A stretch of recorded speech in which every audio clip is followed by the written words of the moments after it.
ये कौन होते हैं, उसके साथ अमानवीय आचरण, उसका सर मुंडवाने का या उसको पैरों में चप्पल, उसके जूते चाटने का उसको आदेश देने वाले, या मूत्र का छिड़काव करके उसे पवित्रता का तमगा देने वाले। आज धर्म के नाम पर इंसान जानवर है। मान लो किसी ने कथा वाचन की क्षमता प्राप्त कर ली, तो क्या इस पर किसी भी पंडित, पुजारी या किसी धर्म के ठेकेदार का नाम लिखा हुआ है? अगर कोई शिक्षा प्राप्त करके प्रोफेसर बनता है, वहां जाकर कोई कहे कि नहीं, तुम नहीं बन सकते क्योंकि तुम तो फलानी जाति के। इस मुद्दे पर क्यों नहीं कोई भाजपा का व्यक्ति बोल रहा?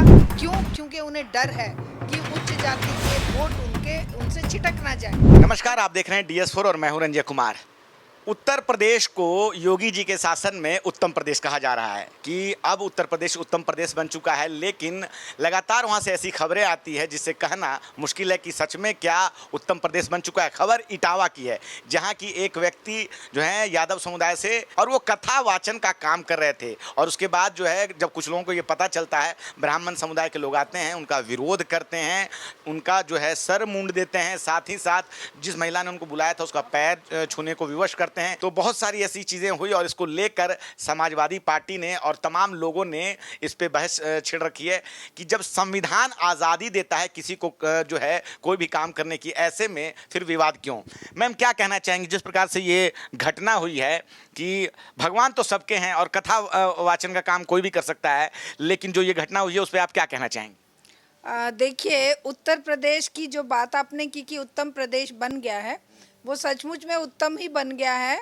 जातिवाद फैलाने में, सांप्रदायिकता फैलाने में, बुलडोजर चलाने में, और जो वो मुठभेड़ करके, क्या एनकाउंटर करके मारने में है, तो ये उत्तम प्रदेश बन गया है।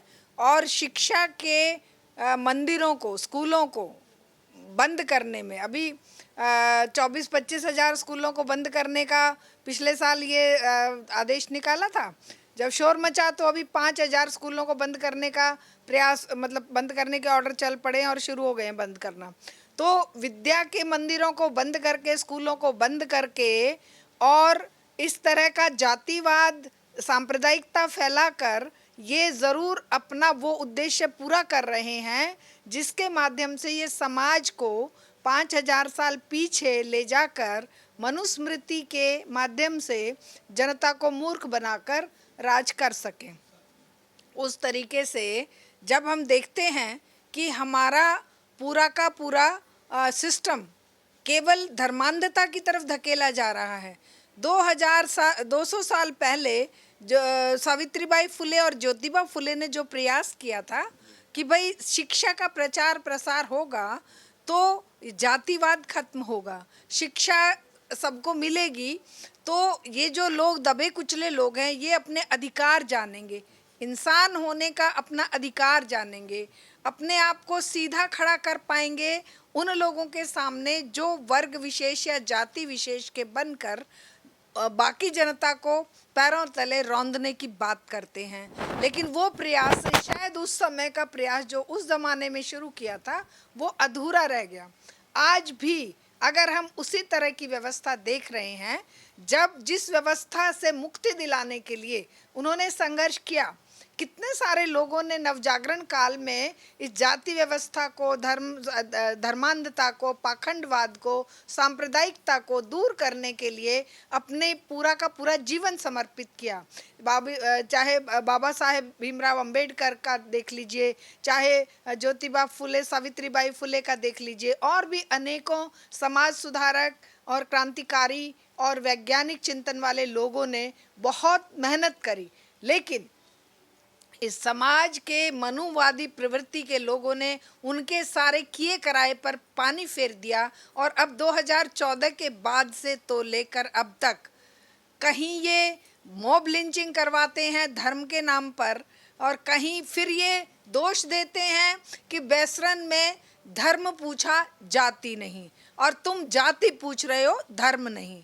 तुम यहाँ जातियाँ पूछ कर उनको कथा का जो एक तथाकथित भगवान के नाम पर तुम एक आयोजन करते हो, उसको भी तुम इंसान को इंसान ना समझकर इन सब में बांटते हो। और हमें नहीं लगता कि हमारे यादव भाइयों को या किसी भी इस वर्ग के लोगों को जिन पर सैकड़ों सालों से अन्याय अत्याचार होते आए हैं, उनको इनके साथ कंपटीशन में जाने की ज़रूरत है कि हम कथा पढ़ेंगे। क्यों पढ़ोगे तुम कथा? तुम जाकर कॉलेज यूनिवर्सिटियों में शिक्षा प्राप्त करो ना, तुम इन्हें चैलेंज दो। क्योंकि हमें अपने मैं यहाँ इंटरप्ट करूंगा आपको। सवाल उठ रहा है कि भक्ति तो कोई भी कर सकता है, कथा वाचन जो है कोई भी कर सकता है। अगर कोई कर रहा है तो क्या सिर्फ इस आधार पे कि ये उसका अधिकार नहीं है, इसको कैसे जस्टिफाई किया जा सकता है? नहीं, बिल्कुल जस्टिफाई नहीं किया जा सकता, क्योंकि ये ना धर्म जानते हैं ना भगवान को जानते हैं।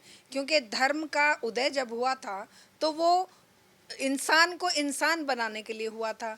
वो उस समय जब आज से अगर हजारों साल पहले धर्म का उदय हुआ, आदि मानव के सेटलमेंट जब शुरू हुए और धर्म के नाम पर जब लोगों में एक ये चेतना जागी कि हमें एक शक्ति के रूप में किसी न किसी उसको मानना है, चाहे वो क्रिश्चियनिटी है, चाहे इस्लाम है, चाहे हिंदुइज्म है, चाहे कोई भी है। तो उस समय क्या ये देखा गया था कि ये इंसान हमसे छोटा है, ये इंसान हमसे बड़ा है? उस समय तो इंसान के दर्जे को जानवर से इंसान बनाने के लिए धर्म का उदय हुआ। आज धर्म के नाम पर इंसान जानवर बन रहा है। अगर वो मान लो कोई गुण प्राप्त कर लेता है, मान लो किसी ने कथा वाचन की क्षमता प्राप्त कर ली, तो क्या इस पर किसी भी पंडित पुजारी या किसी धर्म के ठेकेदार का नाम लिखा हुआ है?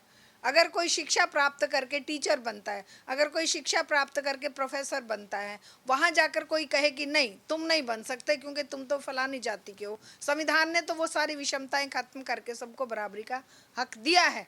लेकिन अगर ये लोग, भाजपा शासित प्रदेशों के लोग अगर इस तरह का आचरण करते हैं और उस आचरण को ऐसे ही नहीं करते हैं, वो इस आचरण को बढ़ावा दिया जा रहा है, इस आचरण को वोट का एक हथियार बनाया जा रहा है, क्यों नहीं कोई बयान दे रहा इस मुद्दे पर? क्यों नहीं कोई भाजपा का व्यक्ति बोल रहा?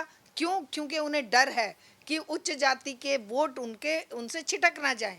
क्योंकि उनका तो एक जो वोट बैंक है वो 31, 32, 33% तक रहता है, और उसमें जब ये थोड़े बहुत ऐड हो जाते हैं दूसरी जातियों के जो वोट हैं, तब ये सत्ता में पहुंच जाते हैं। तो ये उस अपने वोट बैंक को इंटैक्ट रखना चाहते हैं, चाहे वो ठाकुर वोट हो, चाहे वो ब्राह्मणों का वोट हो, चाहे वो और ऊंची जातियों का वोट हो। इनको जातियों के माध्यम से ही सत्ता में सीढ़ी मिलती है, धर्म का उन्माद पैदा करके ही सत्ता का रास्ता मिलता है। तो ये क्यों इस भेद को, इस अमानवीय आचरण के ऊपर सवाल करेंगे? ये नहीं कर सकते, क्योंकि ये खुद उसका शिकार है, ये खुद उसको पल्लवित और आगे बढ़ाने के लिए कार्यरत हैं। आप देखते हैं अभी एक उसमें एटा जिले में एक बारात को ठाकुरों के मोहल्ले से नहीं गुजरने दिया जा रहा था। एक बेटी की बारात आई है, वो बारात जा रही है तो बारात को कह रहे हैं नहीं ये यहाँ से गुजर नहीं सकते हैं ठाकुरों के मोहल्ले से। क्यों भाई? क्या तुमने ठेका ले रखा है पूरे गांव की ज़मीन का? और क्यों नहीं किसी भी इंसान को अपने उत्सव मनाने का, अपने ब्याह शादी और किसी भी तरीके से करने का, या कथा अगर उसमें क्षमता है कथा बाँचने का, कथा वाचन करने का पूरा अधिकार है। ये कौन होते हैं उसके साथ अमानवीय आचरण, उसका सर मुंडवाने का या उसको पैरों में चप्पल, उसके जूते चाटने का उसको आदेश देने वाले, या उसके ऊपर मूत्र का छिड़काव करके उसे पवित्रता का तमगा देने वाले? इन सब चीज़ों की हम मतलब बुरी इतनी घटिया और गंदी चीज़ें कि इनके लिए हमारे शब्द कम पड़ जा रहे हैं। भर्त्सना करते हैं अमानवीय आचरण को, जितना निंदा की जाए और जितने लोग इसके प्रति, मैं आप लोगों से भी अनुरोध करती हूँ, इसको जितना ज़्यादा हो सके जन जन तक पहुँचाइए कि ऐसे अमानवीय आचरण को धिक्कारिए। इसमें नहीं तो आने वाली पीढ़ियाँ भी यही देखेंगी और वही करेंगी। मैम, संविधान भी जो है कास्ट के नाम पे, जाति के नाम पे किसी भी प्रकार के भेदभाव, डिस्क्रिमिनेशन की जो है बात की मनाही करता है, और जो भारतीय न्याय संहिता है वहाँ भी कई कानून हैं, लेकिन उसके बावजूद भी जो है पुलिस अपना काम नहीं करती है, कानून अपना काम नहीं करता है और उस प्रकार से एक्शन नहीं लिया जाता है। इस पर क्या कहना चाहेंगे? देखिए, एक्शन कौन लेता है? जब एक सिस्टम पूरा का पूरा इनकी मुट्ठी में कैद है, जब ये सिस्टम पर काबिज हैं, तो ये कहाँ पर एक्शन दिलवाएंगे?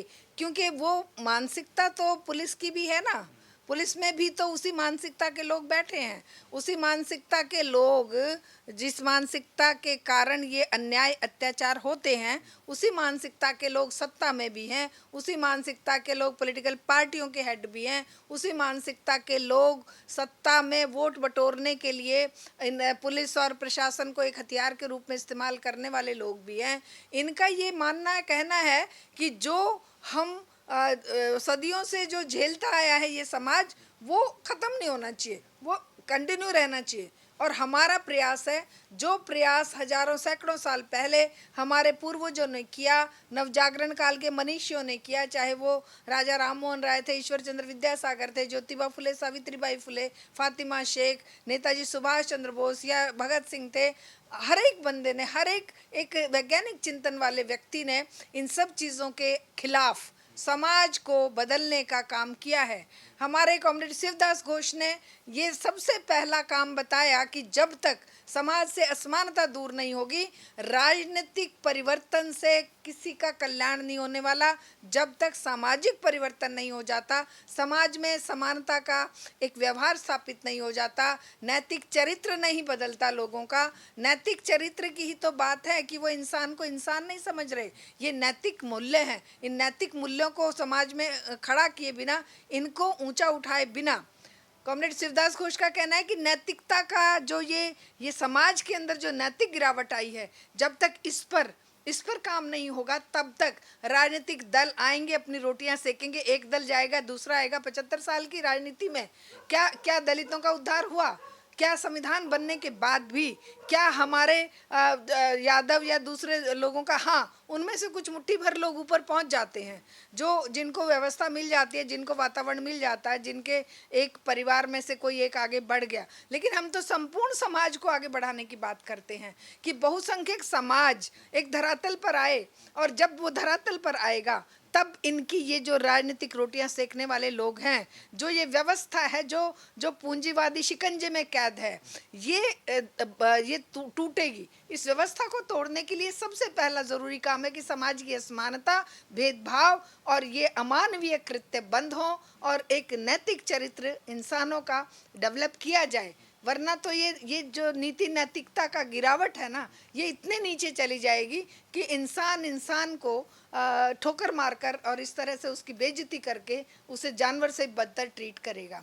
तो हाँ, मैं एक आखिरी सवाल आपसे लेना चाहूँगा कि भारत को कृषि प्रधान देश कहा जाता है, लेकिन जब भी इस तरह की घटनाएं होती है तो लगता है कि देश शायद कृषि प्रधान तो हैं ही, लेकिन साथ साथ में जाति प्रधान भी है। और समाज में बहुत सारे लोग हैं, लेखक हैं और कवि हैं, कलाकार हैं, खिलाड़ी हैं, लेकिन जाति के नाम पे जब भेदभाव होता है तो उस प्रकार की घटनाओं पे वो कुछ बोलते नहीं हैं। उस पर आप क्या कमेंट देना चाहेंगे? देखिए, जाति आधारित भेदभाव पर हर एक किसी को मुखर होकर बोलना चाहिए। इसको अगर तुम नहीं जानोगे, नहीं पहचानोगे और इसके खिलाफ समाज में एकजुट होकर आवाज़ बुलंद नहीं करोगे, लेकिन परेशानी की बात यह है कि जिनके जिम्मे जो खुद इस चीज़ का शिकार हैं, जो खुद झेल रहे हैं जातिवाद का दंश, वो लोग खुद उस असमानता के विचार को लेकर राजनीति में पहुंचकर अपने ही भाइयों से आंख मूंद लेते हैं, और वो उसी अंधानुकरण को, धर्मांधता को, पाखंडवाद को,